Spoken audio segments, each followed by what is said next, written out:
And with the next pick, we are on the clock. Hey, everybody, what's up? It is the Next Pick podcast. We're a subsect of the SP Streamer podcast, and we're part of the Fantrax and Fantrax HQ family of podcasts. We're so glad to be with you tonight. We've got a great episode, a great guest. I am one half of your hosting duo, Mr. Drew Wheeler.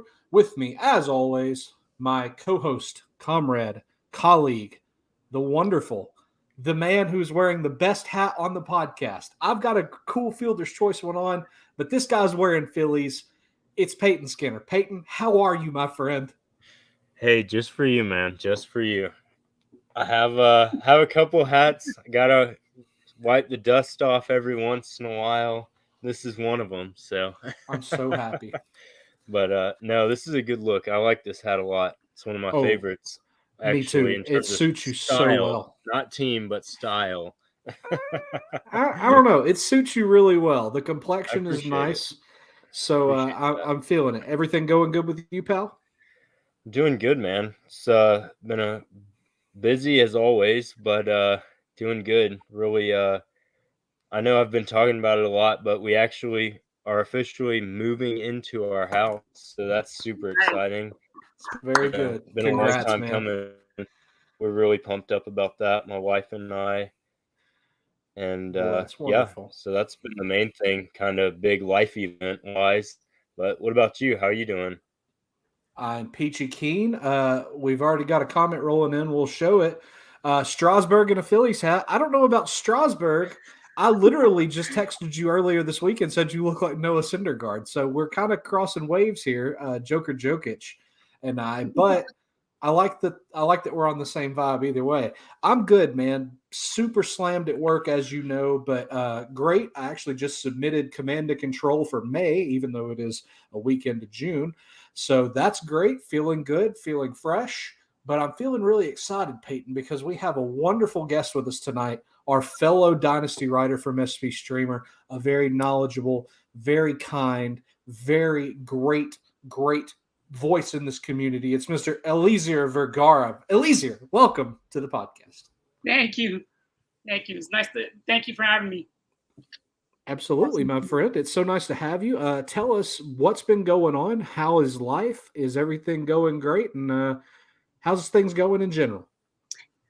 Busy, super busy. I've been, my wife and I have like a 10-month-old, so I've been handling that little one.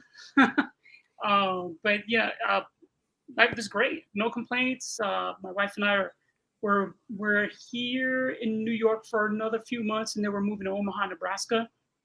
So, about the College World Series. I was about to say, very convenient. There you go. Yeah, my wife's from Omaha. She moved to New York a few years ago. She was attending Columbia University.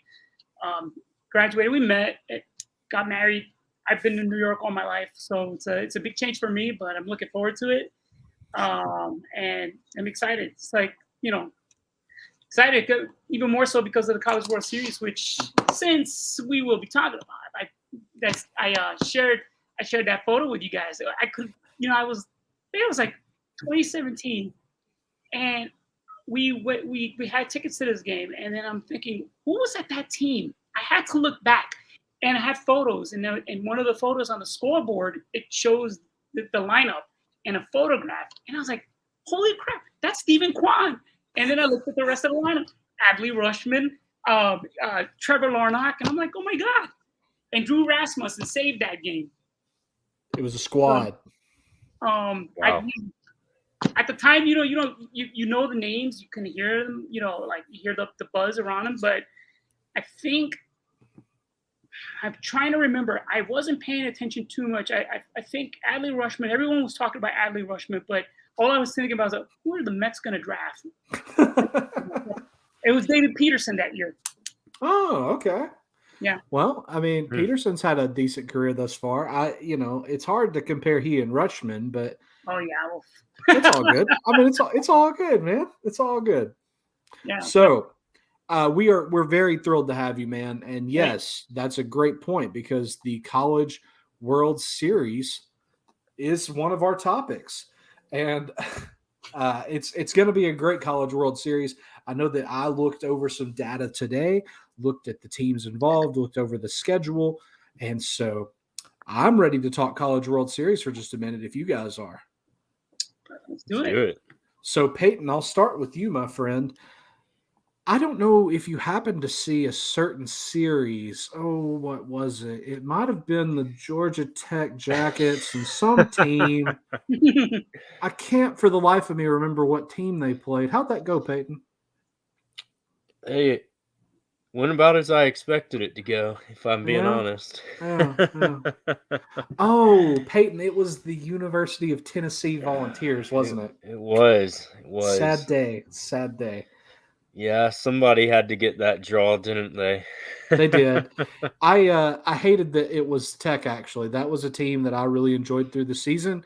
I'm sure that you were sour to see them go. And onward and upward for Kevin Parada, though, huh? Yeah, looking like it, man. It was crazy, honestly. There was a couple guys over the weekend that had a really good, strong weekend series. I mean, Zach Maxwell, I mean, most everybody has him going as a relief pitcher. He's kind of been the closer for Tech, but pitched a huge game against UT, honestly. 6 innings, no runs earned, and 11 punch outs. So that's got to help out the draft stock. So that's pretty nasty. Pumping high 90s. Wow. Just pure filth, man. Honestly, yeah. I mean, that whole regional, there was so much offense. I didn't realize until we got into the regional how offensively minded Campbell was. You know, for a mid-major, they were really strong offensive team. And then obviously everyone knows what UT is. And then, you know, Georgia Tech had all the offense in the world this year, but had no pitching to match. So that's kind of the issue that was there. But there was some really good series over the weekend. There totally were. So here's what I'm thinking. We didn't really discuss exactly what we wanted to talk about the CWS coming up. I know we're headed into the super regional rounds. So, Eliezer, I'll start with you. Is there a certain matchup, a certain player that you're watching or that you think is going to make a significant impact going into the super regional? Any certain pick you have? Well, not, you know, looking at my notes and what I was looking at, you know, not necessarily, honestly. I mean, I to be honest, I have been swamped. Like, I've been paying attention here and there. Mm-hmm. You know, obviously with what Tennessee's been doing, of course, you know, Oregon State. But I've been looking at, like, not to select it, you know, not to pinpoint it, I'm kind of dancing around your question here, but the guys that I'm really looking at are like Brooks Lee. Yeah. You know, obviously the, you know, Titans like Chase Dollander and Ben Joyce. Like, I'm looking at specific players and just like trying to see if I can, you know, find out who are going to be the standouts. Parada. But yeah, I'm super stoked. I don't have like a particular, you know, I mean, I kind of want to see Tennessee take it all, to be honest. It's that bad. You and me both, buddy. I mean, they what are they, like 50, 53 and they 6? are right now sitting at, I had it pulled up earlier. Yeah, there you go. Ooh. It's ridiculous. It's been a great year. And just in terms of the state of Tennessee, just baseball has been so hot with Vanderbilt doing so well for the last couple of years. And I mean, they had a really killer team. They did some threatening on Oregon State over the weekend. I was very impressed with them. And of course, they're returning the vast majority of their team. So I expect we'll have another solid series in the state with Tennessee and Vandy next season. And Eliezer, just to touch on something you said, I'm definitely with you on being interested in the players. And honestly, my passion for college baseball is founded in trying to have that jump on those players for the MLB draft. Yeah. And so I'm definitely with you on Chase Dollander. I'm with you on Ben Joyce and really the Tennessee pitching behemoth as a whole. I'm very much into them. They have some batters that I think are very talented as well, but I'm definitely with you looking at it from a player perspective. Those guys are all going to be ones to watch for sure. Those Tennessee pitchers are something else, man. You hit the nail on the head. Yeah, and it's I think the draft will be pretty exciting too. I mean, I think it'll be as exciting as last year's group. I mean, I think well, the Pirates surprised everybody by taking Davis. I was sure they were taking Leiter for sure. So, but we'll see what happens this year. We'll see what happens. There's lots of good guys in the draft. P Skins, tell me, buddy, is there any certain player, any certain matchup you're looking at in the CWS Super Regionals that's got your attention primarily? What's on your brain there? Yeah, I think in terms of players, it's funny. Most of the upper echelon guys, in terms of draft stock wise, actually got knocked out. So, but there's obviously some really good teams. I think a really interesting one is Virginia Tech. They have Gavin Cross, who's pretty highly up there.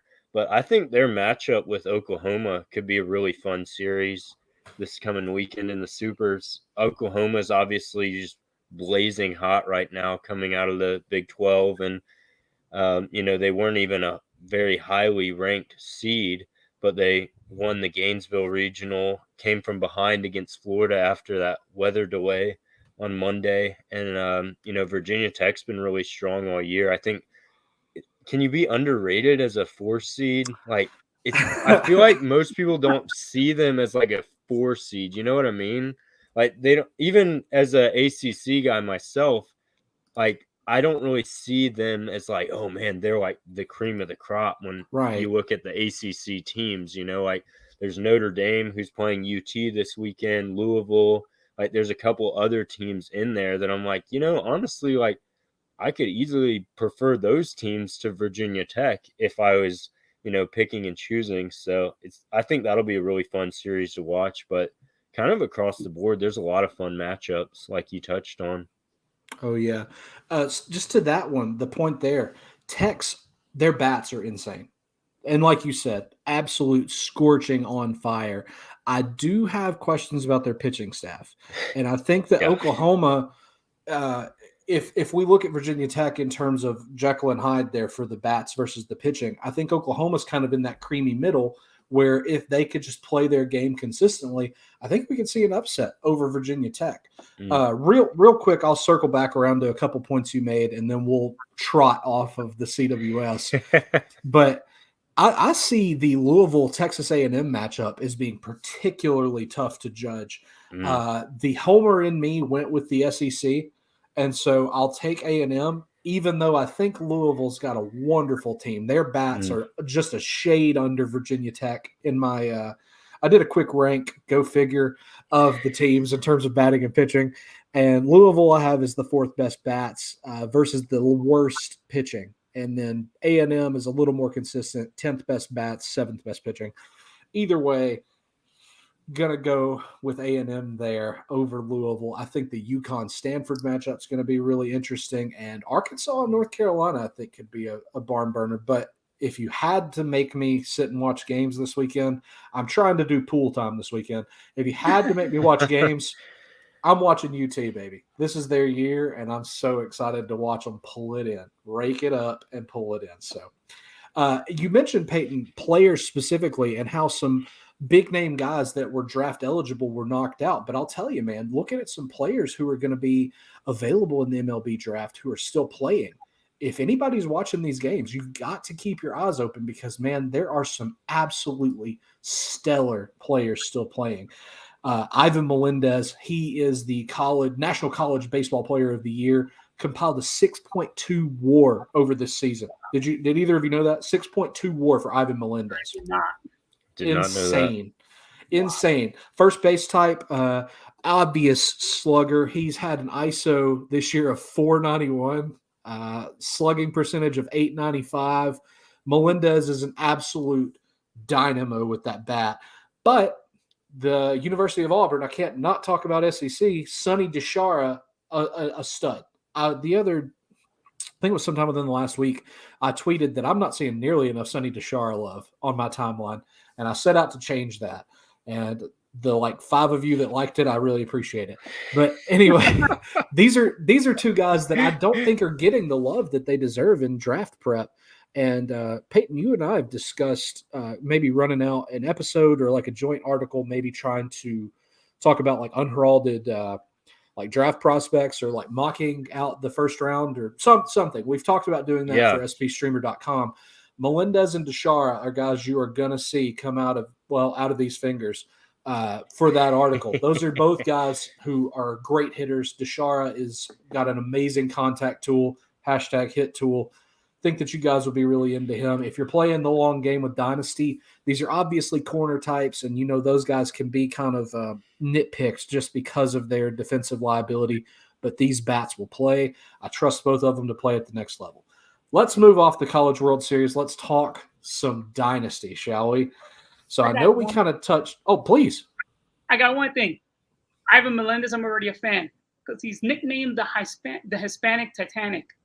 It's amazing. Isn't that the best? How did I not know this?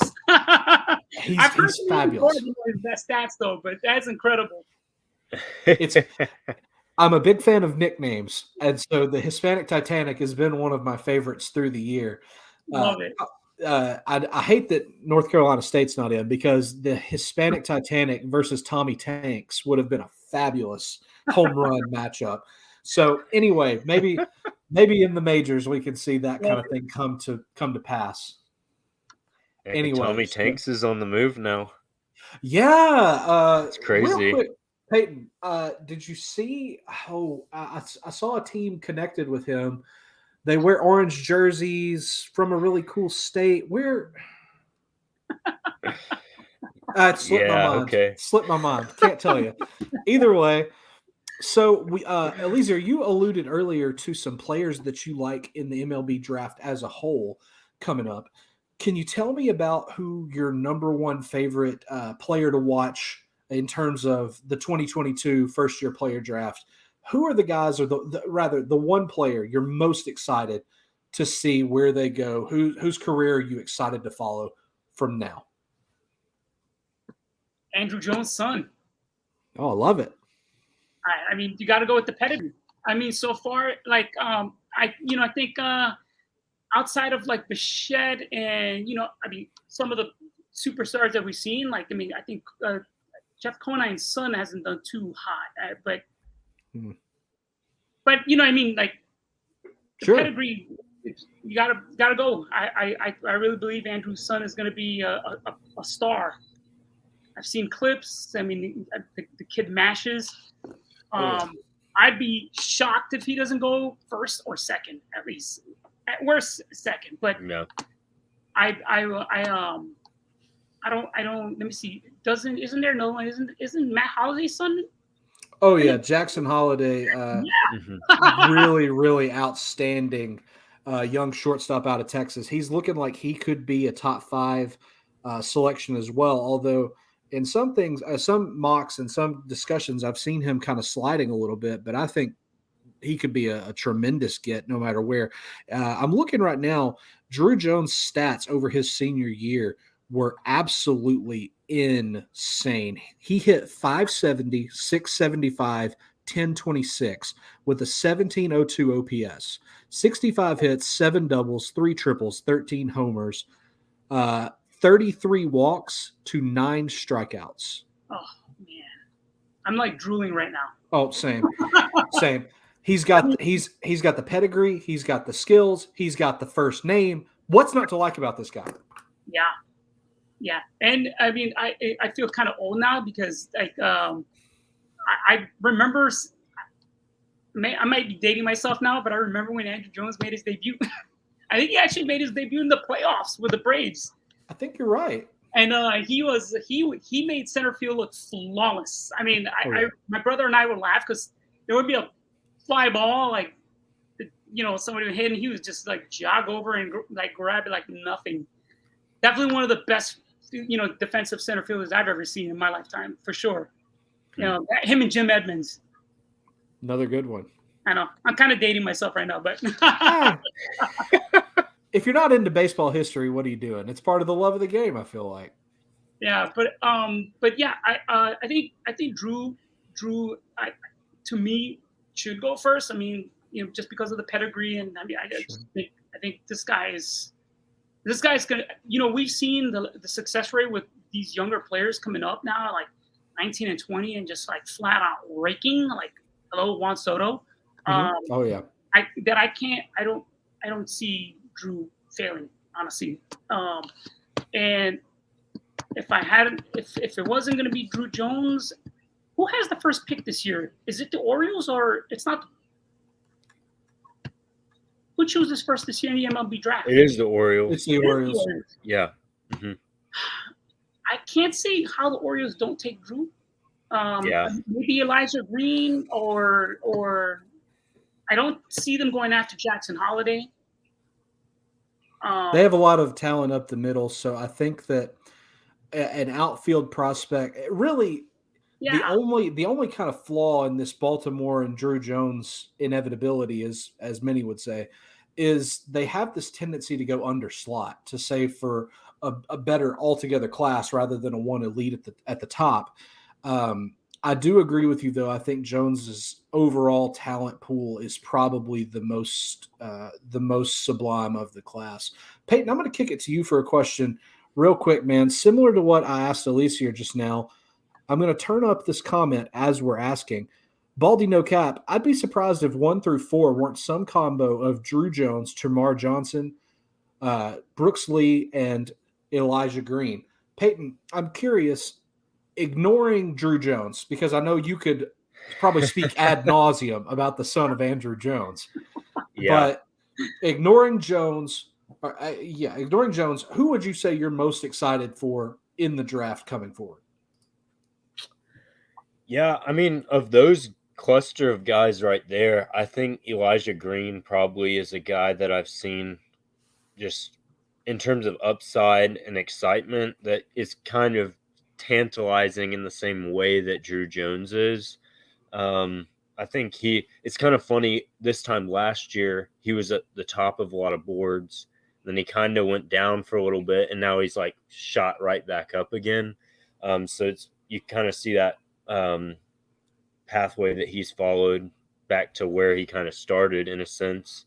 I like Termarr. I think that I'm a little bit lower than some people are on him just because I see him more as a second baseman long term than a shortstop, which I think a lot of people do.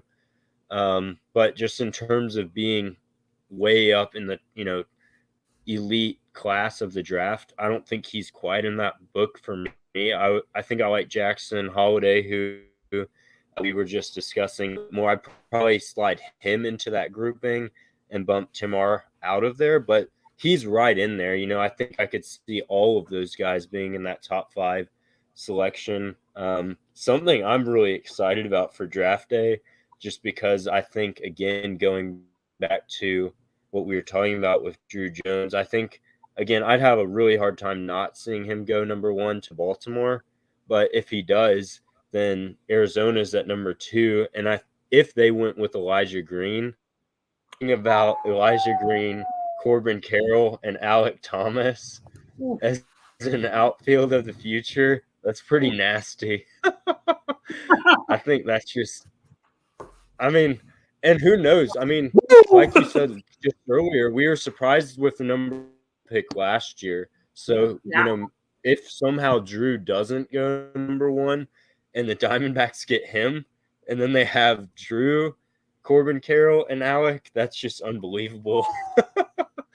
Really, but either way, I think that'll really be I think that'll be a really fun spot to see with the Diamondbacks, seeing them grab one of those guys. They may go shortstop, they may go somewhere else. I know they have Lawler, who's killing it right now as well. So they got some dudes down there in Arizona. Yeah. Most certainly they have dudes. Yeah, kind of No, for sure. Outside of that top tier class, I think a guy that I've been really intrigued by just thinking about the draft is actually Jacob Berry for LSU. I think that the defensive profile is so intriguing to me because you kind of see him as, obviously he's first profile, but you could see him fitting at first or third or outfield. Like he could be in a bunch of different positions. And I think where he goes in the draft could really determine how a team evaluates his defense. You know, if someone sees him as a first base only, and that makes it pretty where he might slide down some. But if someone thinks like, oh, this guy outfield play in the corner, you know, he may slide up a few picks, you know. So I'm really curious to see where he goes. That thumps for real though. I mean, that'll be a huge bat to get. Kind of, I'm expecting him to be kind of in that around 10ish. So it'll be really cool seeing where he slides in and what team decides to draft him. And, you know, like we saw with Torkelson, he was drafted as third, but we knew that wasn't realistic. But, you know, maybe someone will see Barry as something, you know, interestingly, where we don't know how he's going to shake out. So that's kind of one guy I have penciled that I'm interested to see what happens. For sure. You said it, man. Eliezer, what were you going to say? I'm sorry. Interesting to hear your thoughts on both of your thoughts on Kumar Rocker. You know, he topped out, I think, in '99 recently. Looks like the arm strength is back. Oh yeah, yeah. So I was going to field this if you don't mind, Peyton. Yeah, go for it. So yeah, in case you didn't know, Kumar Rocker pitching independently for the Valley Cats, I think was the team's name. Anyway, yes, Eliezer said it. Touched 99. I think he was sitting like 95, 97. The slider was snappy as it typically is. 6 strikeouts in his debut. I have not seen many more statistics going forward, but as you said, it seems like the arm strength is back. And this has been a guy who, unsurprisingly, I've been very in on since last season. I really feel like he's still a first round talent. And I think long term, he's going to make the Mets look a little silly. And I don't say that jabbingly as much as it is just this is a talent that I really think, you know, look at, you know, Gunnar Hoagland or, you know, there's countless other injured pitchers who a team takes and then rehabilitates. And then you have this player and they've gone through the worst possible thing they could go through in their career in some regards.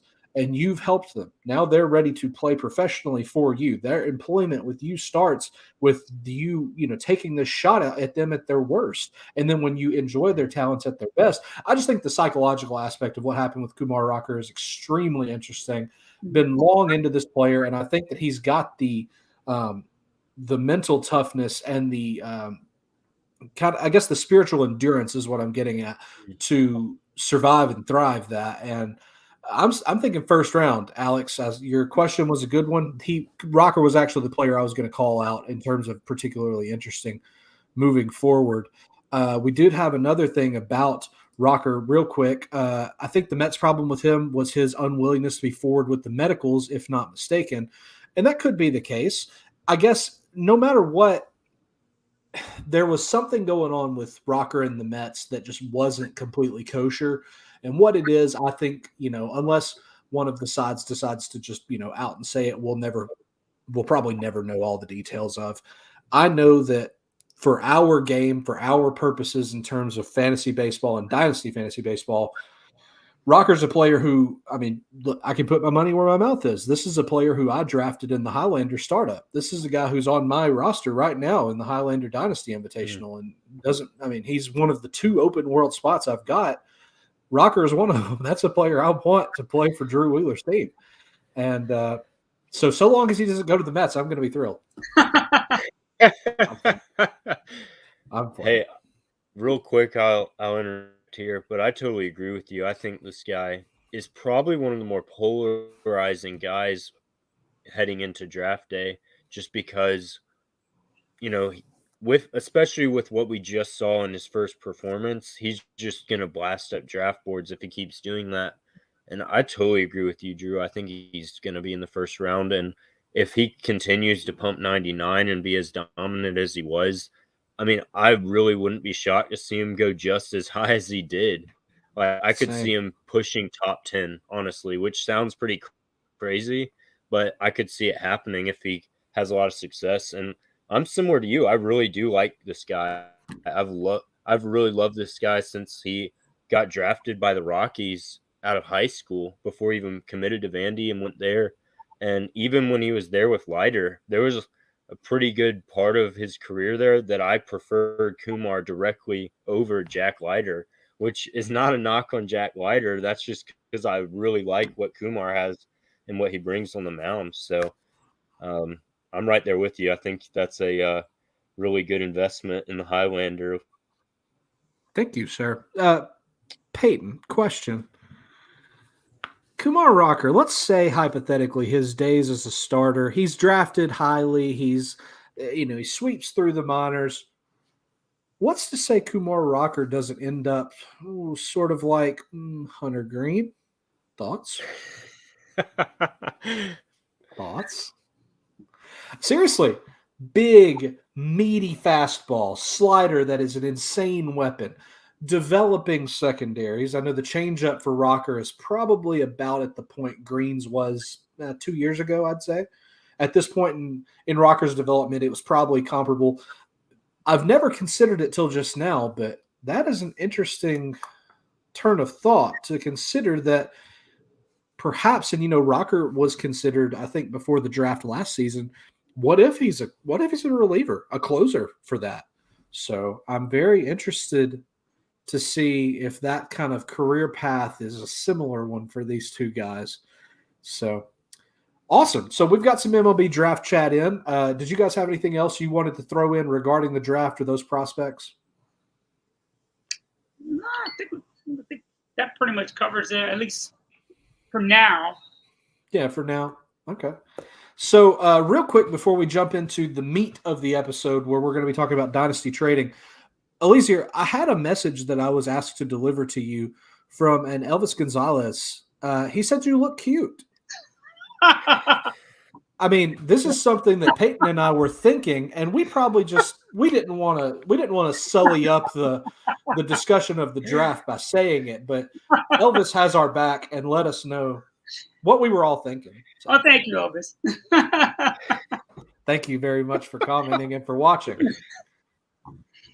Oh, yeah. So, as we posed earlier, Eliezer had a very, very astute observation when discussing the episode with Peyton and I in the SP Streamer Elite Discord, which you should definitely be subscribed to if you're not, spstreamer.com/shop. You can find all of our memberships there. But in the Discord, in the Dynasty channel specifically, lots of times people are asking our opinions about trades, and maybe not as much about player valuation or what we would consider would be, a viable thing here, as much as it is the procedural aspects of it. The how do I proceed here? How do I handle this? The insecurity of, am I offering enough? What if I've given away a stud? What if I've taken a bust? These questions that you have when trading in any league, they're obviously going to be amplified in a dynasty league when long-term decision-making and planning are so much more critical. And so Eliezer brought up a very wonderful point, as I said, that maybe talking about our perceptions of trading in a dynasty setting and certain things that have come up lately. We have some great Twitter threads that we'll throw out and shout out to you. But just kind of talking about maybe our procedures, our likes and dislikes, our experience with dynasty trading, maybe some unspoken rules that we have individually about dynasty trading. That's the plan here. And so, Eliezer, just, thank you for that idea. And to jump off, sure. I guess my first question to you, sir, is there anything specifically about dynasty trading that you have kept as your main rule? For instance, you don't believe in pitching prospects. You may always trade towards a victory, always stash prospects. Is there any sort of mantra or modus operandi that you commit to in terms of dynasty trading? Well, I'm guilty of everything you just said. So I prefer balance. I prefer balance. One of my dynasty teams, I specifically, chased certain, positions that I knew would be hard to fill at some point. Like I drafted Henry Davis. I drafted Henry Davis. I drafted Brett Beatty. No, I traded for Brett Beatty, but like positions that are in like a couple years down the line. I'm kind of seeing a little bit of difficulty replacing some of the older players that I currently have. I think if you're rounding out your team, balancing it out, like you know, try to find. I mean, I think for pitchers, I mean, like you know, there's Grayson Rodriguez, but I'm gonna bring him up because look at the perfect example. If you invested heavily in Grayson, he's gone for this year pretty much. I don't even see the Orioles pitching him at all in September. I know that's the hope. I just don't see them. I don't see why, especially if they're out of it. So, and I know there are a lot of teams invested, traded for Grayson. So it's a sticky balance. So, I think if for a team rounding out your minors, you want to make sure you have the toughest position to fill. And then for pitching, you can never have enough pitching.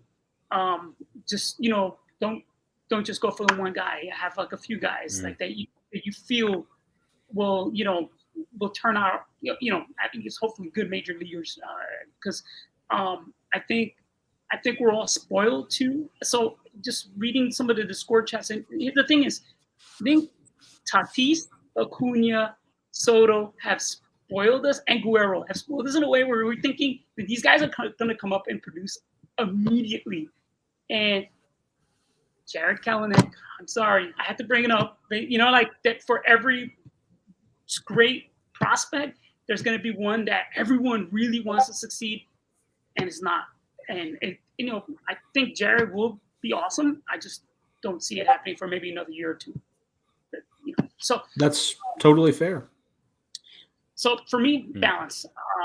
Again, Drew, you said it's heavily opinionated because we don't know if they're going to succeed. We don't know. We like who we like, and you know the numbers. I look at numbers. I look at I look at peripherals. I look at the numbers. I look at the team they're on. And Henry Davis scares me because of the Pirates and the way they handle prospects. But I lost out on Gabriel Moreno. I lost, you know, so that's my take on it. That's a great take. So what I took away from that is balance, and I appreciate that. It makes sense knowing you and having worked with you here for about 6-7 months now. You're very well balanced. You appreciate things being kind of in order and organized for the future. And I appreciate that your dynasty mentality reflects your work personality, at least from what I've seen. So very good answer. Peyton, I'm going to direct 2 questions to you, if that's okay, sir. The first one, that was a very loud clap of thunder. I don't know which of you had that. Did either of you hear that? I heard it, but it's not from me. Peyton, was that you? Yeah. Whoa. Is there like a thunderstorm in your like garage right now? Apparently. Okay. First question: when did you literally become Thor, Noah Syndergaard? Okay. First question for you, pal, is going to be something the kind of the same question as I just posed to Eliezer. I want to know: do you have any certain mantra in terms of trading? Because we've discussed you in the SP Streamer Discord Dynasty. You kind of built for the now. You built to win, and in other leagues, of course, you are very prospect minded. It's in your Twitter handle, Prospect Peyton. I'm curious, where does the divide fall? Do you have any certain ethos that you stick to in every league, or is it more a touch and feel thing? Is it balance? Can you speak to that before I ask you another question? Yeah, I mean, I think it definitely depends on the league structure. I think depending on the size, probably for me, the size of league is my biggest variable that I consider. So the deeper the league, the more I will tend to kind of what Lazar mentioned, going for, you can never have enough pitching. I totally agree with him. I think that was a really good point. And in those deep leagues, guys that are just going to pitch innings and get you, decent ratios and not hurt you are valuable. So finding guys like that are really important to have on the pitching side of things. And then I think the shallower it gets, the more upside I tend to go after. I'll kind of go for a home run guy, a high floor guy in terms of prospects that are both, semi-far, because you have the ability to stream guys on the waiver wire, play around with guys, play the hot hand, that type of thing. But generally speaking, from like a strategy standpoint, I would say I really like to have at least one really high upside arm, just one of those guys that could be the, G-Rod, Mackenzie Gore, Hunter Green. Like, I've been really obsessed with Yuri Perez in a lot of leagues recently. Like, I think that guy has super high upside. Obviously, he's really young, really far away. There's still a lot of, variance that we could see in terms of prospect fatigue, and just he's still so much time for him to develop. We don't know what he could be, but I think he's one of those guys where the upside is just so big, where it's easy to dream on. And grabbing a guy like that, or even I would really love Kyle Harrison with the Giants, similar, really young guy, just got promoted to Double-A early this year, and obviously was this K per nines was ridiculous, and kind of grabbing some of those high upside, I think, is really valuable. But at the same time, and it's funny, we just had a comment come in here. Oh yeah. But yeah, I have Kyle Harrison in that SP Streamer Dynasty League. And so, I mean, we can jump into that trade real quick here. I'd love to hear you guys' thoughts. But yeah, so obviously, as you mentioned, Drew, I'm kind of going win now here. And I moved Aaron Nola my first round next year, and Kyle Harrison, full Bieber, and Kyle Wright just this past week. So kind of trying to grab two guys that can help me right now. Well, I mean, I love Aaron Nola. I'm one of the higher guys on Nola in the industry, probably. So it's not like I'm trying to get rid of Aaron Nola by any means. So that hurt me pretty bad.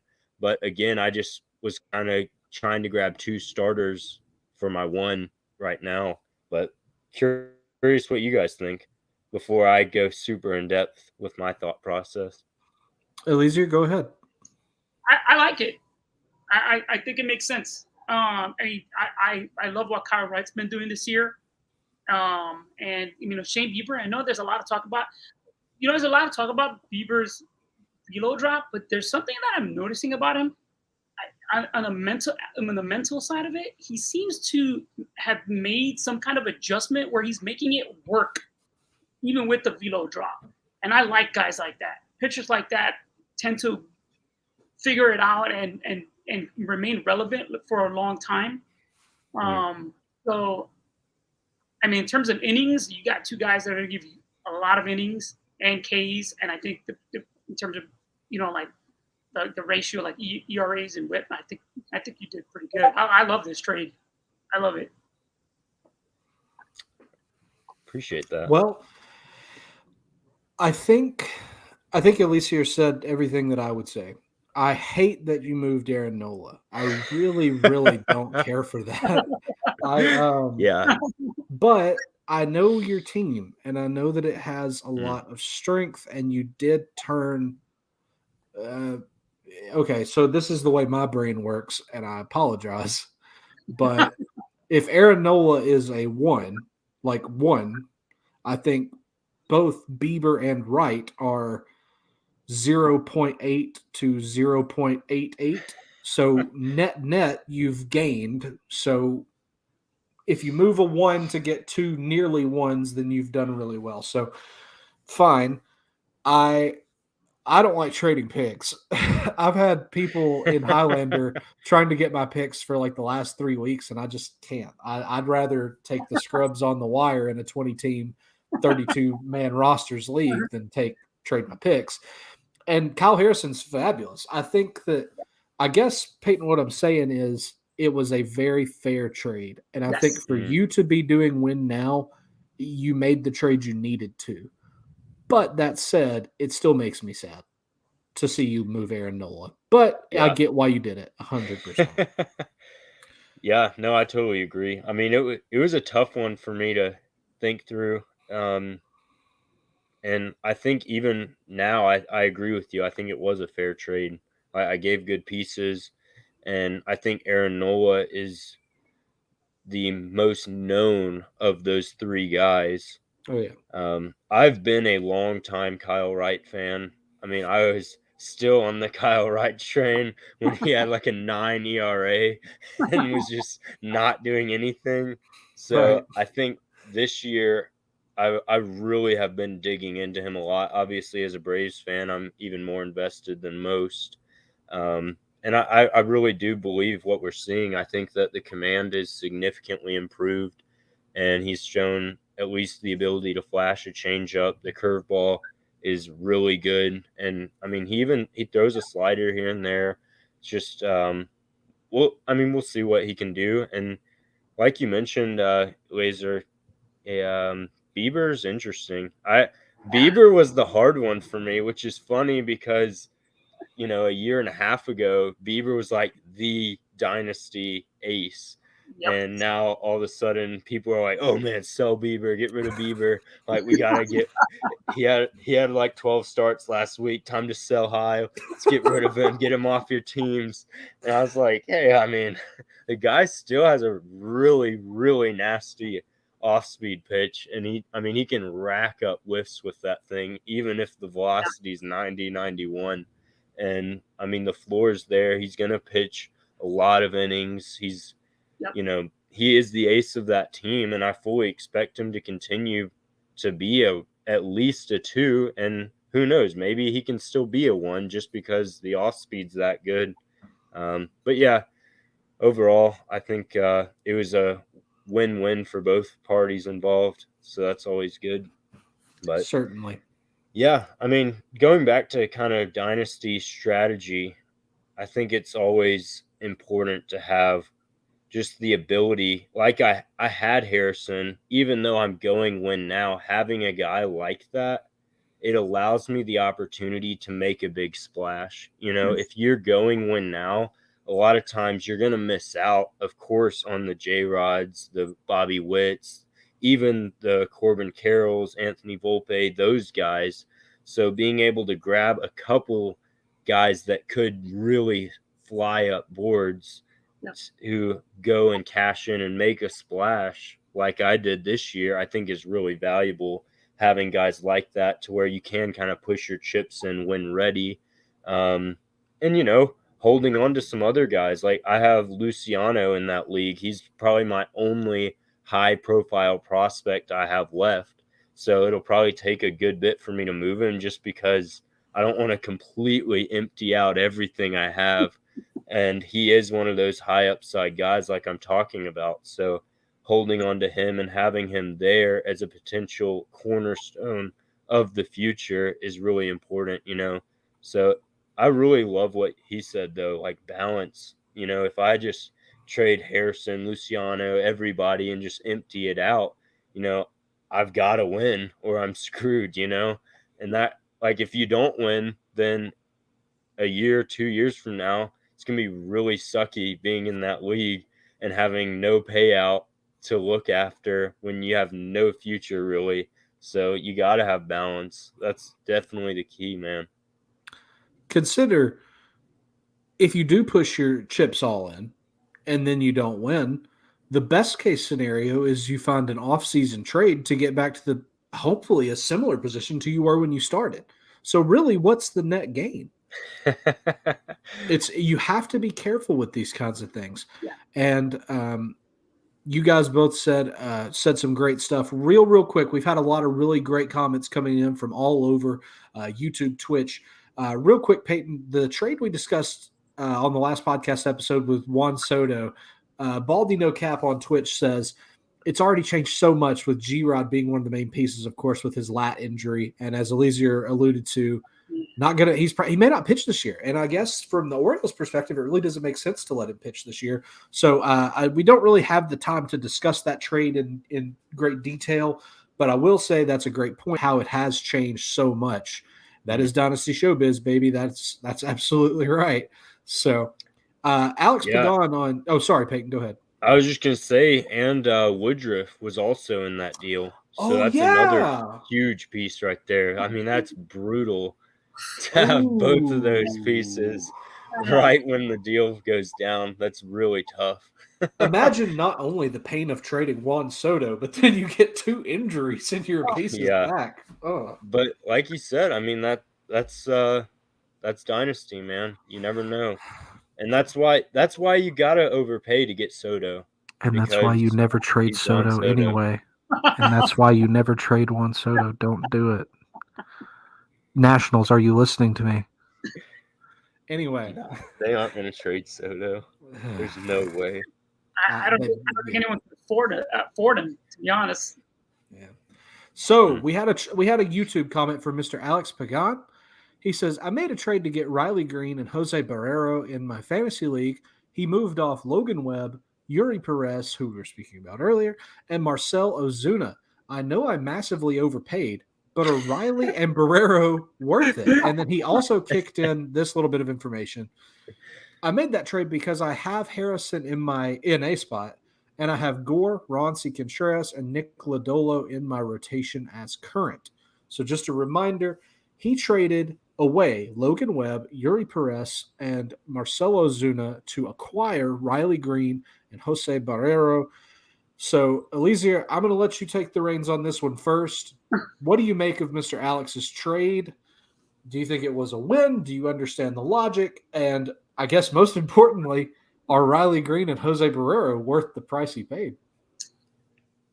I'm looking at it right now, heavy price, but I'm a Riley Green believer.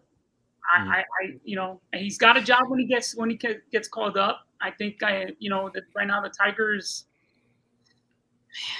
don't look too good. It's like they have every incentive to let Riley Green go. Barrero, I think there's something there. I think he had a strikeout issue recently, so I think that's why they're keeping him down.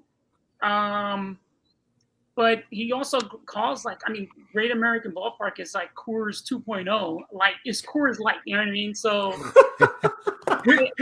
yeah, depending. I love that. I do too. Gosh, that's great. But yeah, I think let's see, Yuri Perez. Yeah, I grade that in a B minus. Okay, very good. I think so. I mean, he's pretty loaded with his prospects too. He's got Gore. He's got good names. Kyle Harrison. Yeah. Adding Green and Barrero, especially if one of those two guys turn out, and I think Riley Green will, it's gonna. That's a massive win. All right. Thank you. Around the horn to you, Peyton. Mr. Skinster, what you think, buddy? How do you feel about that one? Yeah, I mean, like he said, it's definitely a big price. I think, generally speaking, giving up Logan Webb and Ozuna, who are two known quantities, it's pretty tall, much less throwing Perez in as well. I love Riley Green. I totally agree. I think he's going to be a game changer type of player. So I totally understand the reasoning and justification. But I think this is kind of funny. And again, maybe this is just me, but the way my brain works is I feel like there's like perceived value with players. And I feel like Riley Green's value, this is like paying for Riley Green preseason. But I feel like his values come down because of the injury and things, to where I wonder if he might not have had to pay quite this much to get Riley Green now. Does that make sense? I was going to say the exact same thing. I feel like you hit the nail on the head, pal. And that's good. We have to make a t-shirt for the shop that says you hit the nail on the head, pal. Anyway, Peyton, you hit the nail on the head, pal.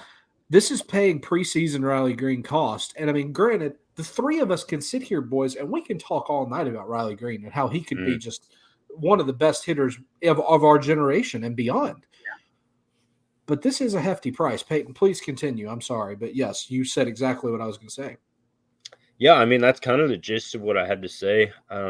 Just again, Logan Webb is pretty much an ace. I'd say you could make an argument he's at least a high 2, if not a 1. The strikeout he doesn't give you the strikeouts that you typically want from an ace, but he gives you really good ratios. He goes deep in games. Like, all of the other ingredients are there. And, every now and again, he has those big strikeout games. So moving a guy like that is pretty tough. But yeah, again, Riley Green is a really special player. I think personally it is a little, he said it. He said it is an overpaid, but he did get 2 intriguing guys back. And if he's, especially trying to really cash in on prospects and play for the future, maybe that's the type of deal you make. So. Yeah, I always thought too. I've shared this on the Discord chat a few times as well, and go get your guy. Like we all have our guys. It's not even rational. It's not even logical. They're just some players that we just like, and I think when you really want a particular player, I'm not saying go trade Mike Trout to get like Riley Green, but I'm just saying, you do what it takes to get your guy, right? And sometimes it works, sometimes it doesn't. Going back to talking about trades right at the beginning, I think good trades too, like your trade. One thing I loved about your trade was that's a trade that it hurt both sides. I'm sure it hurt the other guy just as much, but that's how you know it's a good trade. Yeah, if that's a great point. Smash button, then someone got away with it. That's a great point. Absolutely. Absolutely agree with that point. A trade that feels a little sour on both sides usually is the sweetest deal to analyze, at least. So you guys can take that to the bank. Some little Drew wisdom for you. So anyhow, yes, real quick to wrap up, these guys have covered this trade very, very well, Alex. I actually wrote about Jose Barrero preseason, and Eliezer said a great thing a second ago about his strikeout issue that he's kind of been, working through. I do like him long term. I think that the fact that he came up as such a young player kind of maybe soured him and almost fatigued his prospect status a lot earlier than it should have. Yeah. And you'll have that happens here and there, but I think that he's one to just keep your eye on. And obviously you said it is an overpay. So I'll agree with you. You definitely overpaid. Peyton said it in a really kind way. The proven commodities. I definitely get it. It feels like preseason cost for Riley Green, though. I think, I don't know. I appreciate what you did. I appreciate that you got your guy, and I really like that if you're building this youthful team, that you went and got a potential stud like Riley Green. I think it makes a lot of sense. Yeah. Yeah. That's great stuff. So very interesting trade, and we thank you for your comment, my friend. Good stuff there. So real quick, I'm going to ask you guys one more quick question related to a Twitter thread that we were pushed earlier from Nate Dogg on the Discord, on the SP Streamer Discord. It was a thread that I'm going to see who actually wrote it. I've got to credit this person or else I'll feel like a real tool. But the gist of the topic was that there's a disconnect between the value of high upside teenagers in trade talks with smart managers compared to dynasty ranks, even among rebuilders. These guys who are don't have as much proximity to actually benefiting your fantasy team, why do they seem to pull so much respect in terms of rankings? And this is something that when I read it before it was shared to us today, I saw it on Twitter in late May, I think it was posted. I remember thinking that had so much validity with me. A player for a fantasy team, now granted, obviously prospects, obviously dynasty leagues have prospect systems where you can store and stash these guys and trade from them, of course. Yeah. But a player's only really good if he's helping your team, because the point of this is to win. The point of the game is to win. either now or in the future for a very long period of time. I think that this thread is immaculately stated. I think there is a disconnect because now, granted, chasing that upside can be so intoxicating because if you do catch it, you're going to remember it forever. You'll remember, oh, I got that guy way early. But think about it in terms of what if you miss? If you go super young and over and over and over and you miss, you're a cellar dweller for eternity in your league. So I guess my question to you guys, kind of stemming off of that, is at what point does a prospect? What is there a point, I guess, where a prospect is just too young for you to consider? And let's say your home league, you guys, your home leagues, do you have prospect systems for your home leagues? Yeah. Peyton, yours does as well. We may have lost Peyton to power outage again. He's super frozen right now. Yeah, he's doing a wonderful statue impression again. Where he's quietly judging us. Let's go with that. I would say Peyton will be right back. I believe he has had another power malfunction. He had one just earlier. But Eliezer, real quick, man, tell me, at what point is a prospect just kind of too far away for you to invest, let's just say, again, in your home league? Okay, for my personal mantra, actually, it's when I'm drafting like first year player drafts or or any prospect in general, proximity. I don't know if I have I'm a fairly patient player, but I don't know if I can wait 4 years down the line on maybe he'll be a superstar. I'd rather find out sooner. So the prospects I tend to favor, again, going back to Henry Davis, one of the reasons I went with Henry Davis was he's 22. He's not that far off. Like he's also a college draftee. Like that, I also prefer like the college players. Now, Drew Jones, as tantalizing as that is, I don't see him coming up for a few years. So I would go with someone more like Brooks Lee as opposed to Drew Jones because of college, if they're already advanced. Look at Andrew Vaughn. I mean, somebody, Carlos Rodon, like all these college players that jump to the major super quick is they're already advanced. So I would always lean towards the players that are the prospects that are closer to the majors, because at the stage during the minors, you kind of get an idea of what kind of player they're going to be. Definitely. Very well said. Peyton, in your home league, at what point is there a certain level where a prospect, you want to see them at a certain point before you totally invest in a prospect in your home league? I know that in the past you've referenced AA as kind of the point where you really start to buy in. Yeah, I mean, I've mentioned this a lot for pitching specifically. I think AA is that level that I circled for a long time. I mean, I like to think even, we were talking about the College World Series. I think the top level, and we even saw it with Leiter, look at where he went straight into. I think when you're playing ACC, SEC, Power 5 level college baseball, the top of the line, you're facing competition, AA, maybe even some like AAA guys, in terms of quality of opponent. So I think that's kind of what I look at a lot of the time there from a pitching side.